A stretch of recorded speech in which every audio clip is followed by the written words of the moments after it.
یہ ہے صورتحال ہے. میں نے آپ کو بڑا اچھا غزہ سٹی کے حوالے سے یہ بھی خبریں آئی تھی کہ وہاں پر ہیلی کاپٹر کے ذریعے پامفلیٹ پھینکے گئے, لوگوں کو یہ کہا گیا کہ سٹی کو خالی کر دیں, تو وہ خالی کر کے لوگ جائیں گے کہاں پر؟ جو وہاں پہ انفراسٹرکچر موجود تھا یا 2 سالوں کے اندر جو لوگ وہاں تک آئے تھے وہ تو وہاں تک محصور ہیں. خوراک کی کیا صورتحال ہے؟ سر دیکھیں, ایک تو اسرائیل جیسا آپ نے فرمایا کہ ہیلی کاپٹر کے ذریعے سے بھی کر رہے ہیں. اچھا لوگوں کو فون بھی کر رہے ہیں, یعنی وہاں کے جو علاقہ مکین ہے, جو غزہ کے رہنے والے, غزہ سٹی کے رہنے والے, ان کو بھی طرح طرح کی کالز موصول ہو رہے ہیں اسرائیل کی طرف سے, اسرائیل کی شباک انٹیلیجنس کی طرف سے کہ آپ نکلو, یہاں سے نکلو. اب آپ نے جو سوال کیا خوراک اور کھانے پینے کے, جو کچھ بھی نہیں ہے وہاں پہ, کچھ بھی نہیں ہے. لوگ اس وقت احمد صاحب مٹ کھا رہے ہیں, مٹی, جی ہاں بالکل مٹی, جیسا کہہ رہا ہوں ویسے ہی ہے, مٹی لوگ کھا رہے. غزہ کی عوام کے پاس جو سٹی خاص طور پر وہاں پر, کیونکہ وہاں پر شدید بم آ رہی ہے, وہاں پر شدید حملہ ہونے کی وجہ سے وہاں پر خوراک, کسی بھی قسم کا کوئی خوراک نہیں ہے, کوئی پانی نہیں ہے, کوئی پرسال حال نہیں ہے. ہاں ابھی چند گھنٹہ پہلے کچھ لوگ سمندر کی طرف, یعنی ویسٹ کے طرف, انہوں نے غزہ کے جو ویسٹ ہے اس طرف رخ کر دے, انہوں نے اپنے مطلب رخ کر لیا تاکہ وہ سیف ہو جائے. لیکن سیف کدھر ہے؟ وہ جا رہے ہوتے بیچارے اور ان کو بربمباری. یعنی آپ ان کو, یا اسرائیل ناجائز دہشت گرد ریاست ہے, ان کی جو فوج ہے, لوگوں کو حکم دے رہے ہیں کہ آپ جنوب کی طرف جائیں یا سمندر کی طرف جائے, تو اوپر سے ان کے اوپر وہ جا رہے ہوتے بیچارے, ان کو اوپر بمباری بھی کیا جا رہا ہے, ان کے اوپر بھی حملہ کیا جا رہا ہے. سمجھ بھی نہیں آ رہا. جی اچھا یہ فرمائیے گا, اسرائیل سے یہ خبریں آتی ہیں کہ وہاں پر لوگ ریکروٹمنٹ کے لیے نہیں آ رہے, وہ لڑنا نہیں چاہتے غزہ میں. ڈونلڈ ٹرمپ صاحب سے پوچھا جاتا ہے تو وہ کہتے ہیں میں حماس سے گفتگو میں ہوں, ہماری بات ہو رہی ہے یرغمالیوں پر. تو یہ کیا دھول جھونکنے کے لیے ہے آنکھوں میں کہ کچھ ہو نہیں رہا, صرف بیانات دیے جا رہے ہیں؟ جب تک یہ تمام شہر یا ایک بھی وہاں پر کوئی زندہ جان نہ بچ سکے تب تک ان بیانات میں الجھا کر رکھنا ہے دنیا کو. دیکھیے احمد صاحب, مختصر بات یہ ہے, ڈونلڈ ٹرمپ نے گرین سگنل دے دیا نتنیاہو کو. اس ناجائز ریاست کا دہشت گرد وزیر اعظم نتنیاہو کو ایک گرین سگنل ٹرمپ نے دے دیا, جو چاہے کر لے, ٹھیک ہے, غزہ کے اندر وہ آپ کے سامنے, اور مزید اس کو اختیار, نئی جدید قسم کے اختیار بھی فراہم کر رہا ہے. یہ تو ٹرمپ کی جو بات ہے. آخری دوسری بات یہ بھی ہے ٹرمپ کی کہ ٹرمپ نے حماس کو دھمکی دی ہے کہ تم نے اگر یرغمالیوں کو رہائی نہیں کیا گیا ہے تو میں تمہیں, یہ حماس کو مخاطب کرتے ہوئے کہہ رہا ہے کہ میں تمہیں ہستی سے مٹا دوں گا. ٹھیک ہے, اس وقت جو بھی ہو رہا ہے غزہ کے اندر جناب محترم, وہ امریکہ کی رضامندی سے ہیں. یہ صرف دنیا کو, رائے عامہ کو بیوقوف بنانے کے لیے کبھی کبھار ڈونلڈ ٹرمپ صاحب کہتے ہیں کہ جی بس جنگ بند کر رہا ہوں غزہ کے اندر کی. اب یہ مجھے بتائیے, جب سے یہ ڈونلڈ ٹرمپ آیا ہے آج تک کے, آج مؤرخہ 7 سپٹمبر ہے, ڈونلڈ ٹرمپ نے کتنی بار کہا کہ میں بس اگلے ہفتہ میں غزہ کا جو جنگ ہے وہ بند ہو جائے گا؟ کیا ہوا؟ نہیں ہوا. کیونکہ سیدھی بات ہے, ان کا جو منصوبہ ہے ٹرمپ کا اور نیتنیاہو کا, دونوں کا جو منصوبہ غزہ کے لیے وہ یہی ہے کہ غزہ, پورا غزہ اسٹرپ, یعنی غزہ پٹی خالی, اور باقاعدہ انہوں نے اس مصر سے مطالبہ بھی کیا نا کہ اب اپنا بارڈر کھولو تاکہ فلسطینی ہجرت کر لے. تو بھائی دیکھیں, ان کا جو منصوبہ ہے وہ برقرار ہے. ان کا منصوبہ یہی ہے کہ غزہ کے عوام کے اوپر اتنا عذاب, اتنی قیامت, اتنا موت مسلط کیا جائے تاکہ وہ ہجرت پر مجبور ہو جائیں. ساتھ ساتھ مصر سے انہوں نے یہ مطالبہ کیا کہ اب بارڈر کھولو تو غزہ کے عوام کے لیے. تو غزہ کو خالی کرنے کے ان کا ارادہ ہے, چاہے قتل عام میں اضافہ ہو, چاہے بھوک اور پیاس. ابھی کی بات ہے, ابھی میں جب آیا ہوں, 5 لوگ جن میں سے 3 بچے شہید ہوئے بھوک کی وجہ سے. یہ ذرا میرا یہ پیغام امت مسلمہ کو بتائیے گا, 57 مسلم ملک, ان کو بتائیے گا آپ کے بچے ابھی, آج شام کی بات میں آپ کو بتا رہا ہوں, 5 لوگ شہید ہوئے بھوک اور پیاس کی وجہ سے, جن میں سے 3 سال کے تین بچے ہیں, 5 میں سے. تو یہ ذرا یہ میرا پیغام اس کو سنسر نہ کریں, اور غیرت مند امت مسلمہ کو بتائیے گا کہ آپ کے بچے غزہ کے اندر بھوک اور پیاس اس پانی کی وجہ سے نہ ہونے کی وجہ سے وہ شہید ہوئے. یہ فرمائیے گا کہ بہت سے منصوبے سامنے آئے. کبھی کہا گیا کہ 3 عرب ممالک جو ہے وہ کنٹرول سنبھال لیں کہ غزہ کا. کبھی کہا گیا کہ حماس یہاں سے چلی جائے تو پھر یہاں پر معاملہ سیٹل ہو سکتا ہے. ابھی آپ نے فرمایا جیسے کہا جا رہا ہے کہ غزہ کے لوگوں کو کہا جا رہا ہے یہ جائیں، تو پھر جائیں کہاں؟ غزہ کے لوگوں کا قصور کیا ہے؟ سر دیکھیں، منصوبہ تو غزہ کے لیے بڑے بڑے طرح طرح کے منصوبے ہیں. شروع میں ٹرمپ صاحب غزہ پر کنٹرول کرنے کی بات کی جب نیا اقتدار میں آئے تھے. آپ کو یاد ہوگا کہ جی میں غزہ پر زوری زبردستی کنٹرول کروں گا، میں فورسز بھیجوں گا. پھر اس کے بعد اس نے کہا کہ میں غزہ کو خرید لوں گا. پتہ نہیں سمجھ میں نہیں آ رہا کہ اس کو بیچے گا کون ہے.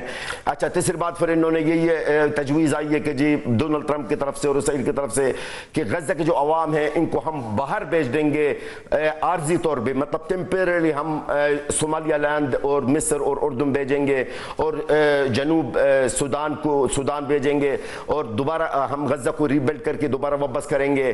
اچھا، پھر 5واں یہ تجویز آیا کہ جناب وہاں پر 3 عرب ممالک کا حکومت ہوگی، کنٹرول ہوگا. میں آج آپ کو بتا دوں، غزہ کے عوام کسی کو بھی قبول نہیں کریں گے باہر سے. غزہ کے عوام، آج میں آپ کے سامنے غزہ کے عوام کی ترجمانی کرتے ہوئے بتا رہا ہوں، کوئی بھی غزہ پر یا فلسطین پر حکمرانی کرنے کے لیے باہر سے آئے گا، چاہے وہ عرب یا عجم، غزہ کے عوام، فلسطینی عوام اس کو بطور قابض سمجھ کر ان سے مزاحمت کریں گے.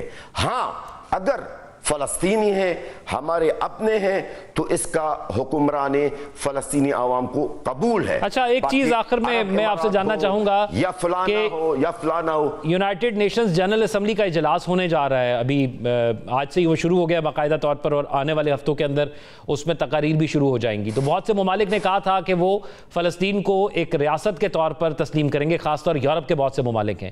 آپ کو لگتا ہے کہ اس سے کوئی فرق پڑے گا؟ دیکھیں، یقیناً ان ممالک میں سے سہر فہرست فرانس جو دیکھیں، آپ فرانس کو بھی آپ دیکھ لیں، فرانس کوئی معمولی ملک نہیں ہے، G7 کا ایک مستقر رکن ہے. انہوں نے بھی اعلان کر دیا، اور بھی کئی ممالک نے. بالکل اعلان ہونے سے بہت ہی فرق پڑے گا. اسرائیل پر دباؤ باقاعدہ اور پریشر بلڈ ہوگا.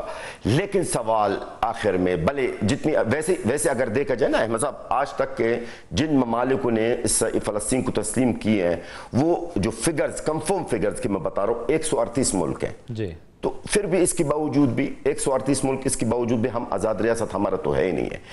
اس پورا معاملہ میں سب سے مین چیز ہے امریکہ کا کردار کیا ہوگا، امریکہ کا رد عمل کیا ہوگا.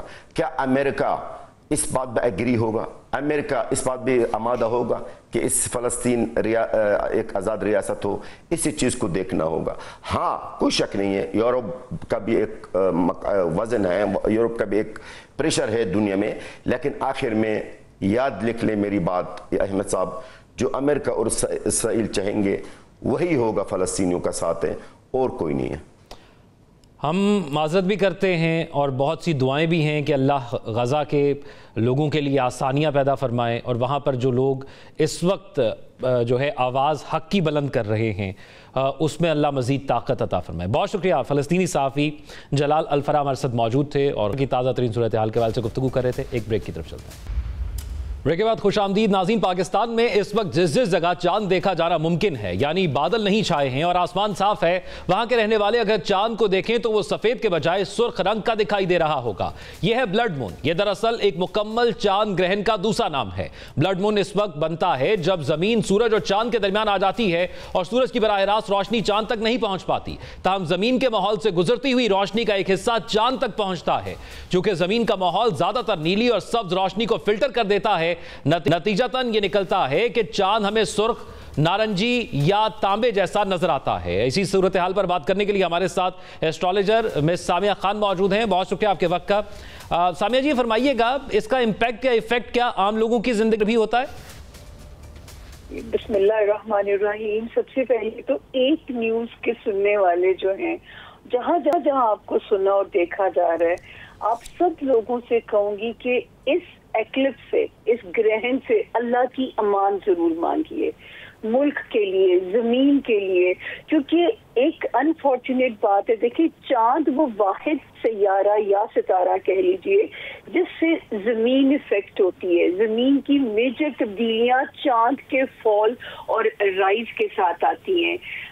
دریاؤں میں, سمندروں میں طغیانی اس کی وجہ سے آتی ہے. ایون آپ کے جسم میں بلڈ کا جو پریشر ہے وہ بھی چاند کی موومنٹ کنٹرول کر رہی ہوتی ہے. تو یہ بتائیں کہ اگر زمین اتنی ہٹ ہو سکتی ہے تو انڈیویجول زندگیاں کیسے افیکٹ نہیں ہوں گی. تو اللہ تعالیٰ سے ہر کوئی اس کی امان پناہ ضرور مانگے. یہ تو میں آپ کے توسط سے ایک میسج پہلے دینے جا رہی ہوں کہ جو ہے دیکھیں, اور اگر ان گرہنوں کی اہمیت نہ ہوتی پاکستان ملک میں یا اسلام میں تو ہمیں یہ حدیث نبوی ہے کہ ہمیں نماز کسوف یعنی سورج گرہن اور نماز خسوف یعنی چاند گرہن کا حکم دیا گیا کہ اس دوران میں وہ نماز پڑھیے, نوافل پڑھیے, نیت کر کے کہ اللہ پاک اس کی نیگیٹیوٹی سے, اس کی بیڈ ریڈیشن سے زمین کو, انسانوں کو, دنیا کو محفوظ رکھے اپنی امان میں. کیونکہ دیکھیں یہ والا لگ رہا ہے مکمل چاند گرہن اور بہت لمبی ڈیوریشن ہے, 5 آورز کی ڈیوریشن ہے, اور جس زمین پہ نظر آتا ہے اس زمین کو ہٹ کرتا ہے. تو یہ پاکستان میں مکمل نظر آئے گا 5 گھنٹے اور کچھ منٹس کا دورانی ہے اس کا. اچھا میڈم, اس میں یہ بتائیے گا کہ کیا 12 بروج میں سے کسی کو زیادہ یہ متاثر کرتا ہے؟ جیسے آپ نے کہا کہ اس کا نیگیٹو امپیکٹ ہوتا ہے, تو کیا کسی پر پازیٹیو امپیکٹ بھی ہوتا ہے؟ ہاں, یہ آپ نے بڑا ویلڈ کوشچن کیا کہ جو ہے 12 بروج میں سے ہر بروج کو نیگیٹو ہٹ نہیں کرے گا. تو ہم آپ کے سننے والوں کے لیے ہم 12 ستاروں کو ایک راؤنڈ دے دیتے ہیں کہ کہاں پہ آپ نے کس نیت سے صدقہ کرنا ہے یا اللہ سے دعا کرنی ہے. اور یہ جو ٹائم ہے یہ آپ اپنی عوام کو جو بھی گرہن کا ٹائم ہے اس دوران میں دعا کیجئے اور جو ہے صدقہ نیت کر لیجئے جو بھی صدقہ ہے. اب جیسے ایریز ہے تو ان کو اپنے بچوں کی نیت سے اور اپنی جو ہے نا ہوپس کی نیت سے صدقہ اور دعا کرنی چاہیے. برج ٹورس والے جو ہیں ان کو کیریئر میں بہت محتاط رہنا, اسپیشلی ان ٹورینز کو جو ذاتی کاروبار کر رہے ہیں, اللہ نہ کرے کہ ان کو کوئی ہٹ یہاں پہ پہنچے. اگلا ستارہ ہے جوزا یعنی برج جیمنائی. ان کو بھی جو اسٹوڈنٹس ہیں پھر کسی کے دھوکے میں نہ آئے باہر آنے جانے کے لیے, اور اللہ نہ کرے کسی لیگل میٹر میں نہ ان کا ستارہ انہیں پھنسا دے. اگلا ستارہ ہے کینسر یعنی کہ برج سرطان والے. ان کو مالی معاملات میں محتاط رہنا ہے, کوئی مالی معاملات میں ان کو ڈس نہ دے, کوئی تکلیف نہ پہنچے. تو اس نیت سے دعا بھی کریں اور صدقہ بھی دیں, کیونکہ ایز مسلمان ہمارے پاس 2 ہی ویپنز ہیں, یا دعا جو تقدیر کو بدل سکتی ہے یا صدقہ جو اللہ کے غضب کو ٹھنڈا کر سکتا ہے. اور اللہ تعالیٰ کا مود آسمان پہ اس وقت ذرا وہ آپ کو خود ہی ستاروں کی چالیں بتا رہی ہیں. لیو کو یہ فائدہ دے سکتا ہے ان کی ریلیشن شپ ایریا میں, ان کی شراکت داری چاہے ازدواجی ہے یا کاروباری ہے. ورگو ان کو بھی فائدہ دے سکتے, جو اللہ نہ کرے بیمار ہیں ان کو شفا مل سکتی ہے اور دشمن ان پہ ریویل ہو سکتے ہیں.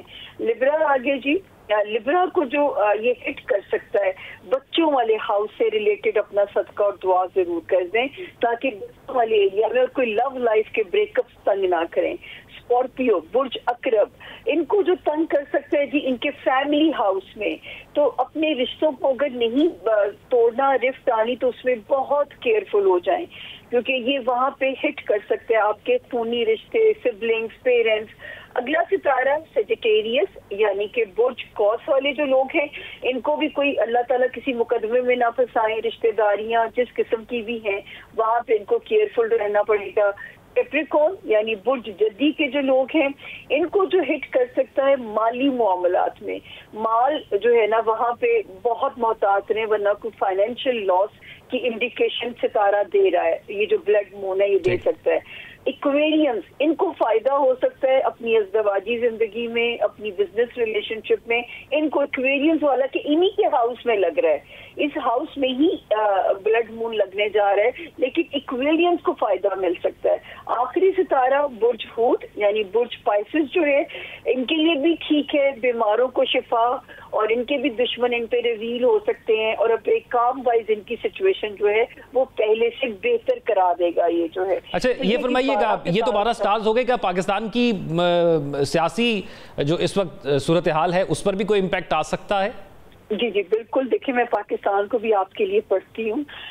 دیکھیں پاکستان، ایک تو اللہ کا شکر ہے کہ 10 جون سے کہ میں نے یہ ضرور کہا تھا اور اگلے جون تک آپ ترقی کے راستے پہ پاکستان کو دیکھیں گے۔ اس وقت اگر ہم پہ سٹریس آ سکتا ہے تو مال کا دباؤ، یعنی وہ آپ کو اپیرنٹلی نظر بھی آ رہا ہے، اور یہ بھی میری اس سال کی پیش گوئیاں تھی، فضائی حادثات، زمینی حادثات، آگ لگنے کے واقعات، نیچرل کلیمٹیز، کیونکہ اگر آپ لوگوں کو یاد ہو تو میں اینڈ آف ورلڈ کی طرف 2021 سے ہی میں نے لوگوں کو کہنا شروع کیا تھا کہ اپنے قبلے درست کر لیں، ہم اینڈ آف ورلڈ کی طرف تیزی سے بڑھ رہے ہیں۔ تو جو وہ یہ بھی ان نشانیوں میں سے نشانیاں ہیں، اللہ تعالیٰ سب کو اپنی امان میں رکھیں۔ اور زمین کیونکہ افیکٹ ہوتی ہے، بلڈ مون زمین کو ہٹ کر سکتا ہے، تو ابھی دریاؤں کی طوفانی اللہ تعالیٰ اس پہ کچھ ہم بند باندھ دیں اور اللہ نہ کرے آگے ارتھ کوئک سے ہمارا ملک محفوظ رہے، تو پاکستان کو مالی معاملات میں ہٹ کر سکتا ہے، ادروائز اللہ نہ کرے اور کوئی خطرہ نہیں ہے۔ اور سیاسی شخصیات کے حوالے سے مختصراً اگر آپ ہمیں بتائیں کہ جو لوگ گرفتار ہیں کیا ان کی رہائی ہو سکتی ہے، اور جن کی حکومت ہے وہ کتنی مزید مضبوط چل سکتی ہے؟ دیکھیں آپ لوگ پھنسانے والی باتیں کر ہی دیتے ہیں، ٹھیک ہے نا؟ تو وہ جو ہے، جو پہلے تو ہم بات کر لیتے ہیں بانی پی ٹی آئی کی، آپ انہی کے بارے میں جاننا چاہتے ہیں، تو ان کا جو ستارہ ہے وہ تو میں نے پہلے بھی جب کہتی تھی تو میرے پہ پی ٹی آئی نے میری فوٹو لگا لگا کے شو کر دیے، اللہ تعالیٰ ان کو ہدایت دے۔ میں کہتی تھی کہ 25 مئی سے پہلے رہائی ممکن ہو سکتی ہے، تو ان کو چاہیے کہ جو ہے نا ایفرٹ اس طرف رکھیں۔ لیکن سر ابھی تو جو ستارے ہیں 25 مئی کے بعد سے اور 2 سپٹمبر سے 28 نومبر تک کوئی معجزہ ہی ہو جو رہائی دے سکتا، ابھی تو کوئی امکان نہیں نظر آتا۔ جی بہت شکریہ، ہمارے ساتھ سامیہ خان موجود تھی، اسٹرالر ہیں، اور جو بلڈ مون ہے جس کے حوالے سے سوشل میڈیا پر یا دیگر میڈیا پر آپ کو بہت سی باتیں سننے کو مل رہی ہوں گی، تو ایسٹرالوجی کیا کہتی ہے اس کے حوالے سے اور اس کے کیا اثرات ہو سکتے ہیں پازیٹیو یا نیگیٹو، اس حوالے سے تفصیلاً گفتگو کر رہی تھی۔ ایک بریک کی طرف چلتے ہیں، بریک کے بعد واپس آئیں گے تو ایک اور اہم معاملے کے حوالے سے بات کریں گے۔ بریک کے بعد خوش آمدید ناظرین، پنجاب کے بعد اب سندھ اور بلوچستان میں بھی سیلاب کے خدشات بڑھ گئے ہیں۔ ملک بھر میں مانسون کے ایک اور طوفانی سپیل کا آغاز ہو چکا ہے۔ راولپنڈی سے لے کر لاہور اور جنوبی پنجاب کے کئی شہروں میں شدید بارشوں کا امکان ہے۔ بڑے شہروں میں مانسون بارشوں کے باعث ندی نالے بے بھر چکے ہیں۔ پاکستان کے مختلف دریاؤں میں پانی کی سطح خطرناک حد تک بڑھ گئی ہے۔ اس وقت دریائے چناب، راوی اور ستلج میں سیلابی صورتحال کا سامنا ہے۔ چناب میں تریمو اور پنجنت پر اونچے درجے کا سیلاب ہے۔ راوی میں بلو کی، شادرہ اور سندھرائی کے مقام پر اونچے درجے کا سیلاب ہے۔ ستلج میں سنگھ والا اور ہیڈ سلیمان کی پر انتہائی اونچے درجے کا سیلاب ہے۔ اس سے بھی تشویشناک بات یہ ہے کہ دریائے ستلج میں بھارت مزید پانی چھوڑ چکا ہے۔ خدشہ ہے کہ اگلے 2 دن میں پنجاب کے تینوں دریاؤں میں پانی کا بہاؤ غیر معمولی سطح تک بڑھے گا۔ جب یہ پانی سندھ پہنچے گا تو سندھ حکومت کا تخمینہ ہے کہ گدو بیراج کے مقام پر اس کی مقدار 8 لاکھ کیوسک ہوگی۔ جنوب مشرقی سندھ میں بھی اگلے 24 گھنٹوں کے دوران بارشوں کا ایک سلسلہ داخل ہونے کا امکان ہے۔ مانسون کا یہی سپیل سندھ میں بھی بارشوں سے سیلابی صورتحال کا باعث بن سکتا ہے۔ کراچی میں بھی جمعرات تک ہونے والی بارشوں سے اربن فلڈنگ کا خدشہ موجود ہے، جبکہ کیتھر رینج اور بلوچستان میں لسبیلا اور خسدار کے ندی نالوں میں بھی طغیانی متوقع ہے۔ ایک جانب بارشیں اہل پاکستان پر قہر ڈھا رہی ہیں، دوسری جانب صورتحال سے فائدہ اٹھانے کے لیے ذخیرہ اندوز بھی متحرک ہو چکے ہیں۔ ذخیرہ اندوزی کی وجہ سے کھانے پینے کی چیزوں کی قیمتیں بڑھ رہی ہیں۔ اس کے تدارک کے لیے پنجاب حکومت کریک ڈاؤن کر رہی ہے۔ اب تک گوداموں میں ذخیرہ کی گئی تقریباً 76,000 میٹرک ٹن گندم ضبط کی گئی ہے اور 88 گودام بھی سیل کیے گئے ہیں۔ تازہ ترین صورتحال کے حوالے سے بات کرنے کے لیے D G P D M میں عرفان کاٹیا صاحب نے ہمیں جوائن کیا ہے۔ بہت شکریہ آپ کے وقت کا۔ صاحب یہ فرمائیے گا، کچھ اضلاع کے حوالے سے یا علاقوں کے حوالے سے اطلاعات آ رہی ہیں، جیسے جلال پور پیروالا ہے اور ملتان کے دیگر علاقے ہیں جہاں پر ابھی صورتحال تشویشناک ہے اور لوگ یہ بتا رہے ہیں کہ ان کو ابھی تک ریسکیو نہیں کیا گیا اور وہ ابھی بھی پانی کے اندر محصور ہیں۔ تو تازہ ترین صورتحال کیا ہے اور کیا اقدامات کیے جا رہے ہیں؟ جی بسم اللہ الرحمن الرحیم۔ بالکل اس وقت سچویشن پنجاب میں وہ کافی کریٹیکل رہی۔ آپ نے دیکھا 26 اگست سے جو ہی یہ ہمارا سیلاب کی صورتحال چلی، تمام دریاؤں میں ہماری پنجاب کی تاریخ کا سب سے بڑا سیلاب یہ اس کا اس وقت ہمیں سامنا ہے۔ ملتان پچھلے 24 گھنٹے سے کافی کریٹیکل تھا اور اس کی مین وجہ یہی تھی کہ چناب اور راوی کا پانی اب مل کے وہ ملتان میں داخل ہوا. وہ ہم نے کسی طریقے سے ہیڈ محمد والا اور شیر شاہ برج ہے اس کو تو ہم سیو کرنے میں کامیاب ہوئے, لیکن اوور آل اس وقت بہت سٹریس ہے وہاں پہ, اور پانی کی کیونکہ پونڈیج بہت زیادہ ہے. پونڈیج کی وجہ سے اس وقت جلال پور پیر والا اور بیٹ کا جو علاقہ ہے اس میں متعدد دیہات جو ہیں اس وقت وہ زیر آب ہیں, اور ریسکیو 1112 پاکستان آرمی پوری طرح سے اس وقت فیلڈ میں اس وقت رات کے اندھیرے میں بھی آپریشن کیا جا رہا ہے. ہم نے ہیلی کاپٹر کی سروسز وہ ڈویژنل اور ڈسٹرکٹ انتظامیہ کو وہ پی ڈی ایم پنجاب نے بھی ان کو انشور کر لیا ہے, اور جہاں پہ بھی ضرورت ہیلی کاپٹر سے بھی ایویکویشن کی وہ پڑے گی وہ ساتھ ساتھ اس کو انجام دیا جائے گا. لیکن ہمیں یہ دیکھنا ہوگا کہ اوور آل جو میگنیچیوڈ ہے, اور ابھی بھی یہ ملتان کا جو فینومینا ہے یہ ابھی ہم جس طریقے سے دیکھ رہے ہیں یہ اگلے کم از کم 48 سے 72 گھنٹے اسی طریقے سے یہ رہیں گے, کیونکہ اس کی بڑی وجہ یہ ہے کہ چناب کا جو پہلا ریلا تھا وہ اس وقت ملتان سے گزر کے اب پنجنت کے مقام پہ پہنچ رہا ہے, اور دوسرا ریلا جو چناب میں 6.25 لاکھ دوبارہ چلا تھا وہ بھی اس وقت ہیڈ تریمو پہ اپنی پیک اچیو کرنے کے بعد ملتان کی طرف بڑھ رہا ہے. تو اگلے 72 گھنٹے ملتان کے لیے مزید کریٹیکل ہوں گے. پوری طرح سے ڈسٹرکٹ انتظامیہ, چیف منسٹر پنجاب خود لمحہ بلمحہ تمام صورتحال کا جائزہ لے رہی ہیں, اور انفارچونیٹلی صرف جو کل کشتی کا واقعہ ہوا اس کے علاوہ کوئی کسی قسم کا کوئی جانی نقصان. اچھا کاٹے صاحب, یہاں پر ایک چیز جاننا چاہوں گا, یقینی طور پر یہ حکومت اور انتظامیہ کی جانب سے لوگوں کو کہا گیا کہ وہ اپنے علاقوں کو جہاں جہاں پر خطرہ تھا وہ چھوڑ کر کیمپس میں یا سیف مقامات پر منتقل ہو جائیں, لیکن لوگ اپنی زمینوں, اپنے جانوروں یا اناج کی وجہ سے نہیں منتقل ہوئے. تو اس وقت کتنے لوگ اس وقت ان ایریاز کے اندر جس کا آپ نام لے رہے ہیں جو 72 گھنٹے کریٹیکل ہو سکتے ہیں ان کے اندر موجود ہیں جن کو بھی ریسکیو کیا جا رہا ہے, اور کیا وہ اقدامات مکمل ہیں, ریسکیو کے وہ شپس یا گاڑیاں مکمل طور پر وہاں پر موجود ہیں جو ان کو ریسکیو کر لیں گے؟